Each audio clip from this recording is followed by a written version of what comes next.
ಸ್ಥಾನದ ಅಧಿಪತಿಯಾಗಿ ಕೂತಿರುವಂತ ಎಲ್ಲ ನನ್ನ ರೈತ ದೇವರುಗಳಿಗೆ ಶರಣೆಂದು ಏನು ಇವತ್ತು ಇಲ್ಲಿ ಹೋರಾಟ ನಡೀತಾ ಇದೆ, ಇಡೀ ರಾಜ್ಯದಾದಂತ ಸದ್ದನ್ನು ಮಾಡ್ತಿರುವಂತ ಲಕ್ಷ್ಮೇಶ್ವರ ಹೆಸರು ಇವತ್ತೇನಾದ್ರೂ ಕೇಳಿ ಬರ್ತಾ ಇದೆ ಅಂತಂದ್ರೆ ಅದರಲ್ಲಿ ಸಮಗ್ರ ರೈತ ಸಂಘಟನೆಗಳ ಒಕ್ಕೂಟ ಇವತ್ತು ಬಹಳಷ್ಟು ತೀವ್ರವಾಗಿ ಹೋರಾಟದ ಫಲವನ್ನ ಇವತ್ತು ಹೆಸರನ್ನು ಮಾಡಿದೆ. ಯಾತಕ್ಕಾಗಿ ಇಲ್ಲಿ ಒಂದು ಹೋರಾಟವನ್ನು ಮಾಡ್ತಾ ಇದ್ದಾರೆ, ಕೇವಲ ಕೆಲವೊಂದಿಷ್ಟು ರೈತರಿಗೆ ಮಾತ್ರ ಅಲ್ಲ. ಯಾತಕ್ಕಾಗಿ ಹೋರಾಟವನ್ನು ಮಾಡ್ತಾ ಇದ್ದಾರೆ ಅಂತಂದ್ರೆ ರೈತರು ಬೆಳೆದಿರುವಂತ ಬೆಳೆಗೆ ಸರಿಯಾದಂತ ಬೆಂಬಲ ಬೆಲೆಯನ್ನ ಸೂಕ್ತ ಬೆಲೆಯನ್ನ ನೀಡಬೇಕು ಅಂತ ಹೇಳಿ ತಿಳ್ಕೊಂಡು ಒಂದು ಹೋರಾಟದ ಮನವಿಯನ್ನ ಕೊಡ್ತಾರೆ. ಆ ಹೋರಾಟದ ಮನವಿಗೆ ಸ್ಪಂದಿಸಿ 22,400 ರೂಪಾಯಿ ಏನು ಬೆಂಬಲ ಬೆಲೆಯನ್ನು ಘೋಷಣೆಯನ್ನ ಮಾಡಿದ್ದೀರಿ, ಆ ಬೆಂಬಲ ಬೆಲೆಯ ಘೋಷಣೆಯನ್ನ ತಾವು ಜಾರಿಗೆ ತೆಗೆದುಕೊಂಡು ಬರಬೇಕು. ಅಲ್ಲಿಯವರೆಗೂ ಕೂಡ ನಿರಂತರವಾಗಿ ಈ ಹೋರಾಟ ಇರ್ತದೆ ಅನ್ನುವಂಥದ್ದನ್ನು ಅರ್ಥ ಮಾಡಿಕೊಂಡು ತಾವು ಆರಿಸಿ ಬರುವಾಗ ಏನಂತ ಹೇಳ್ತೀರಿ, ಚುನಾವಣೆ ಬಂದಾಗ ರೈತರ ಕಾಲು ಬೀಳ್ತೀರಿ, ಚುನಾವಣೆ ಬಂದಾಗ ರೈತರಿಗೆ ಕಾಲು ಬೀಳ್ತೀರಿ, ಆರಿಸಿ ಬಂದ ಮೇಲೆ ರೈತ ದೇವೋಭವ ಅಂತ ಹೆಸರು ಎತ್ಕೊಂಡು ಪ್ರಮಾಣ ವಚನ ಸ್ವೀಕಾರ ಮಾಡ್ತೀರಿ.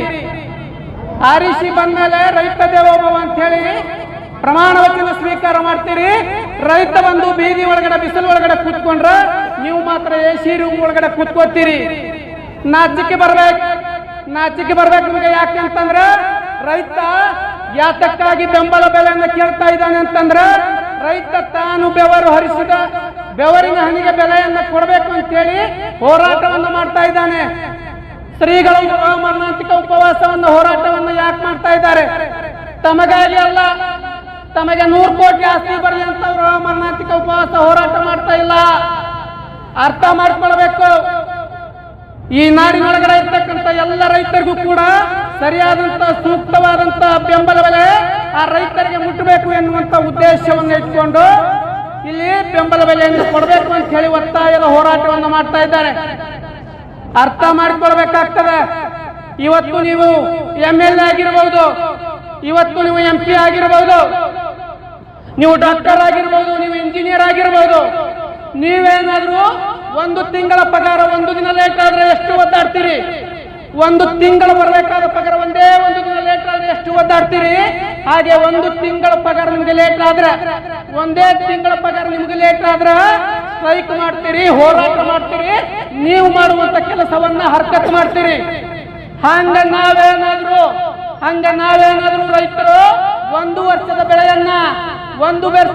ಬೆಳೆಯನ್ನ ಬೆಳೆಯದೇ ಹೋದ್ರ ನೀವೆಲ್ಲ ಹೊಟ್ಟೆಗೆ ಮಣ್ಣು ತಿನ್ಬೇಕಾಗ್ತದ. ಎಚ್ಚರ.